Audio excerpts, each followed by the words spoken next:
আমার পাশ দিয়ে যখন হেঁটে আসছে আর আমি আমি আমার পুরো শরীরে শক্তি পাচ্ছি, নিশ্চয়ই ওনার ভিতরে কোনো অলৌকিক ক্ষমতা আছে। এই জন্য ওনাকে আমি ডাক দিছি জিজ্ঞাসা করার জন্য। এই, আপনি ভন্ডামি করার জায়গা পান না? আমার বোনের ভিতরে অলৌকিক শক্তি আছে, তাই না? ও হ্যাঁ হ্যাঁ, বুঝতে পারছি, নিশ্চয়ই নতুন কোনো ধান্দায় নামছেন, তাই না? এই, আপনি কি এখান থেকে যাবেন নাকি আমি পুলিশ ডাকতে বাধ্য হবো? কোনটা বলুন তো? ম্যাডাম বিশ্বাস করেন, এই মেয়েটার কাছে জিজ্ঞাসা করেন। এই মেয়েটাও অন্ধ ছিল, আমি নিজের চোখে দেখেছি। আপনার বোন এই মেয়েটার পাশ দিয়ে হেঁটে আসছিল আর তখনই এই মেয়েটা চোখে দেখতে পাচ্ছিল। ও ম্যাডাম, উনি ঠিক কথা কইতেছে।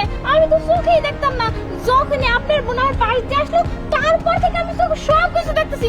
তার মানে আপনার বোনের মধ্যে অলৌকিক কোনো শক্তি আছেই।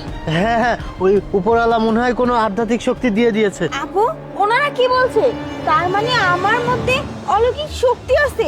আমি তো বুঝতেই পারছি না কি হচ্ছে। অলৌকিক শক্তি ওর মধ্যে নয়,